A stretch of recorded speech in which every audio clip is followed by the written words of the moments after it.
A paz de Jesus, o amor de Maria para vocês. Que o Espírito Santo se faça presente para tudo aquilo que for dito, provenha do coração de Deus e nos leve até o coração de Deus. Amém. Bom, hoje o vídeo vai ser um pouco diferente, não vamos dar continuidade ao nosso estudo do UCAT, realizaremos isso semana que vem, mas nós vamos estudar um pouco das acusações que os nossos irmãos protestantes fazem a nós católicos apostólicos romanos, no momento que fala que nós somos adoradores de imagem, que nós cultuamos falsos deuses e que, de certa forma, desonramos a Deus Pai, Deus Filho e Deus Espírito Santo. Nós católicos, conhecedores de nossa fé, de nossos dogmas, de nossas doutrinas, sabemos que nós não realizamos atos de idolatria, mas sim fazemos a veneração de honra por os mártires, aqueles que morreram pelo nome de Jesus, por não negarem a Jesus, por não negarem a Deus. E fazemos também veneração por aqueles que em terra conseguiram deixar de ser si para ser Jesus, que amaram tanto a Deus, que amaram tanto a Jesus, que negaram toda a humanidade a eles dadas por Deus e reconheceram em si o templo maravilhoso do Espírito Santo, o templo maravilhoso de Jesus, o templo maravilhoso de Deus. Porém, nós sabemos que todos os santos dias se utilizam de pinçadas de dentro das Sagradas Escrituras para justificar as acusações, justificar os discursos muito bem estruturados por eles.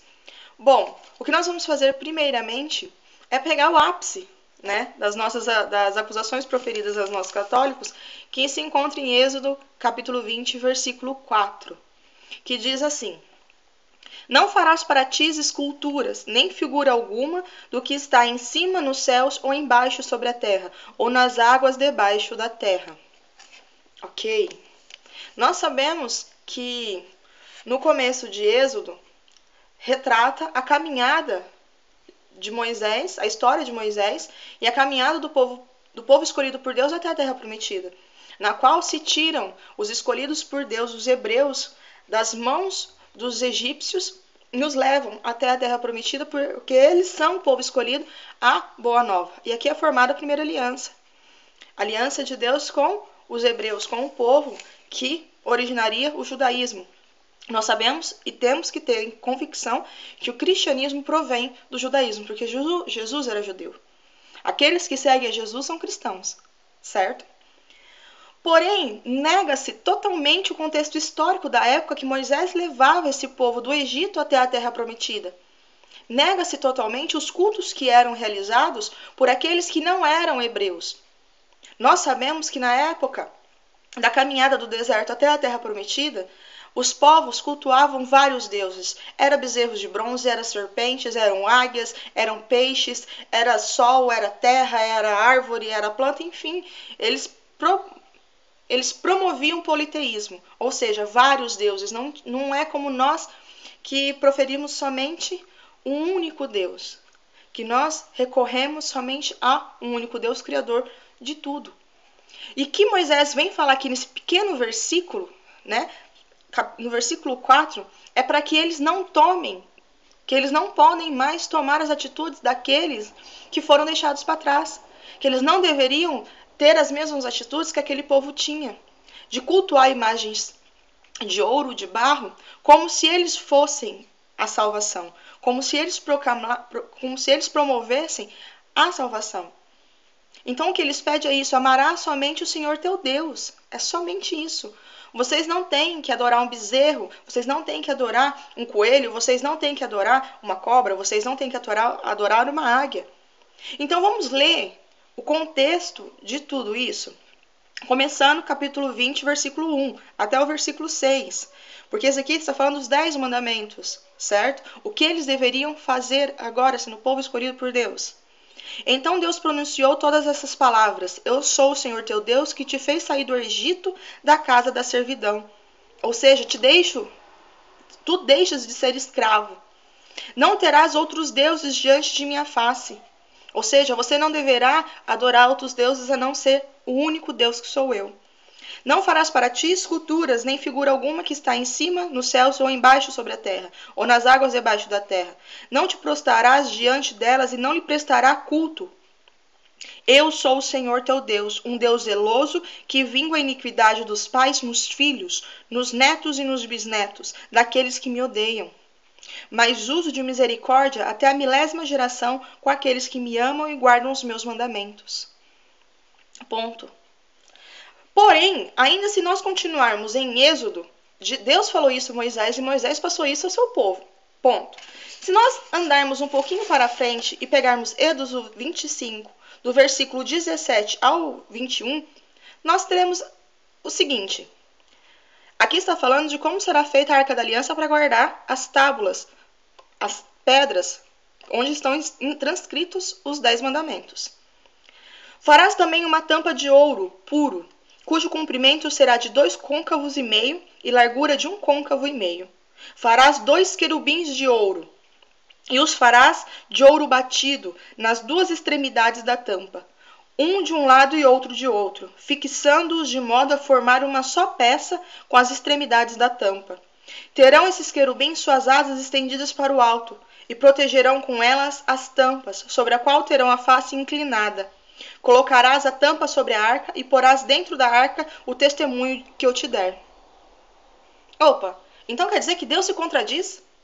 Deus em um momento fala que eles não devem adorar os deuses, mas depois fala para fazer 2 querubins e colocar em cima da tampa? Eis a má interpretação.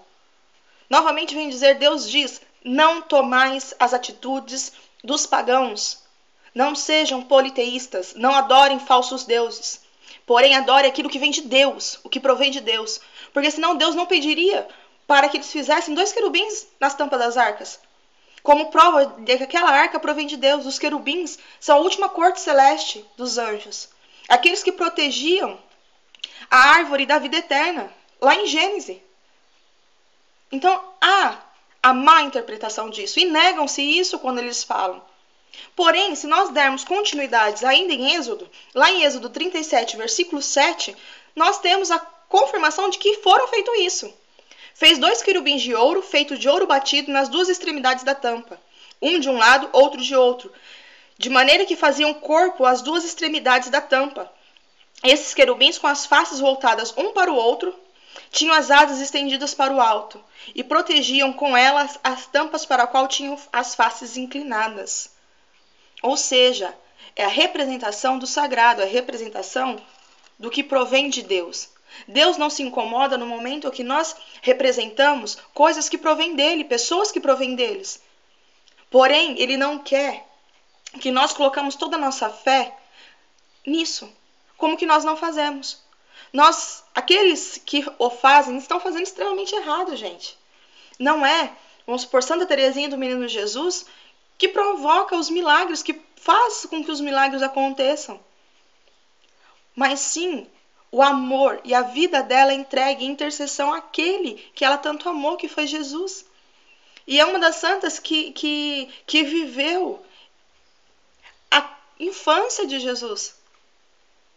Então nós não colocamos o nosso amor, a nossa idolatria, a nossa adoração a ela como um ser Deus. Porém, nós continuamos em Números, que ainda continua a trajetória do deserto do povo hebreu, povo escolhido por Deus. Lá no capítulo 21 de Números, no versículo de 4 a 9, há outra contradição em Deus, então, dentro das acusações que os nossos irmãos protestantes fazem por nós. Partiram do Monte Hor em direção ao Mar Vermelho para contornar a terra de Edom. Mas o povo perdeu a coragem no caminho e começou a murmurar contra Deus e contra Moisés. Porque diziam eles, nos tiraste do Egito para morrermos no deserto onde não há pão nem água. E estamos enjoados desse miserável alimento. Aqui está falando do maná e das codornas que Deus mandou para o alimento deles. Então o Senhor enviou contra o povo serpentes ardentes que morderam e matavam muitos. O povo veio a Moisés e disse-lhes, pecamos murmurando contra o Senhor e contra ti. Roga ao Senhor que afaste de nós essas serpentes. Moisés intercedeu pelo povo. Moisés intercedeu pelo povo. Vocês estão vendo a questão da intercessão? Por que o povo, então, em si, não rezou para que Deus tirasse as serpentes? Porque Moisés era o escolhido para conduzir aquele povo e tinha intimidade constante com Deus. Orações constantes. sacrifícios constantes a Deus. Então veio chegar a Moisés para que Moisés intercedesse por eles. E vocês vêm dizer que a nossa questão de intercessão não está na Bíblia. Que somos idólatras porque pedimos a intercessão de alguém que viveu constantemente uma vida conjunta com Cristo e com Deus? Bom, Moisés intercedeu pelo povo e o Senhor disse a Moisés, prestem atenção, faze para ti uma serpente ardente e mete-a sobre um poste. Todo que for mordido olhando para ela será salvo. Uai, Deus se contradiz. Serpente era um dos animais adorados. Se nós pegarmos Gênesis, havia povos que adoravam a serpente como Deus maior deles. E Deus pede para que Moisés faça uma serpente, coloque numa haste, e diz ainda que todos aqueles que olharem para a serpente serão curados. Moisés fez, pois, uma serpente de bronze e fixou-a sobre um poste. Se alguém era mordido por uma serpente, olhava para a serpente de bronze e conservava a vida. Nós sabemos que isso daqui é um presságio do que era uma profecia do que viria a ser Jesus para nós. Jesus também foi morto e pregado numa cruz, e no momento que nós olhamos para Jesus, nós sabemos que nós somos salvos pela morte dele. Porém, o que Deus aqui faz, que ninguém fala, porque acho que esquecem também dessa passagem bíblica, não é que Deus se contradiz. Mas no momento que aquele povo era mordido pela serpente e olhava para aquela serpente erguida, eles lembravam do pecado, dos murmúrios e dos questionamentos sobre aquele que os salvou da escravidão. E naquele momento que o coração entrava em contrição, que o coração entrava em arrependimento, eles não eram curados por conta da serpente de bronze. Eles eram curados por conta do arrependimento que brotava no coração deles, porque eles não confiaram. E toda vez que nós olhamos para aquelas imagens que são feitas daquelas pessoas que conseguiram em terra a santidade, que conseguiram alcançar em terra a promessa que Deus fez a nós de sermos santos, de termos a santidade, nós lembramos que a nós sim é possível. Que não é algo somente para Jesus. Que Jesus nos deu também a capacidade de sermos santos, de vivermos na terra o começo do paraíso. De vivermos na terra os primeiros passos para alcançarmos o paraíso. Tem muito mais coisas que nós podemos pensar, porém o tempo não nos deixa. Mas que no momento em que nós olhamos aquelas pessoas representadas naquelas imagens, nós temos a total certeza de que nós não estamos idolatrando aquelas pessoas, mas nós estamos vendo que sim, somos capazes de sermos santos. Bastamos não seguir à risca aquilo que eles fizeram, mas seguir à risca aquilo que eles se propuseram a fazer, que é seguir a Cristo. Seguir os passos de Cristo, de viver uma vida em Cristo.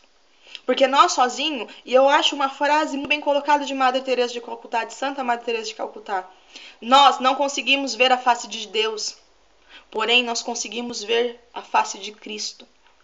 Nós não conseguimos sozinhos chegar a Deus, por isso que diz que Jesus é o caminho, a verdade e a vida. Porém nós não conseguimos sozinhos entender e compreender como que nós podemos ser Cristo, seguir a Cristo. E esses irmãos que conseguiram a santidade nos ensinam com os passos, com as humilhações, com as negações de si, de viver uno e exclusivo, uma vida voltada para Deus, voltada para Cristo. E é isso que nós fazemos. Nós os veneramos porque eles nos ensinam todos os dias, assim como Cristo nos ensinou. E não nos ensina por eles ter novas interpretações da Bíblia, por eles dizer novas regras ou novas leis que devemos seguir. Não.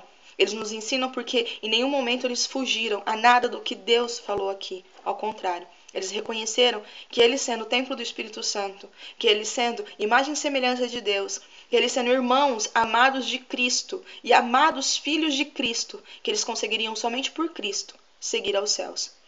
Então é assim que nós fazemos a veneração dos nossos santos e santas, mártires que alcançaram os céus por amarem, acima de tudo, a Deus por Cristo. Até a próxima. Paz de Jesus e o amor de Maria para vocês.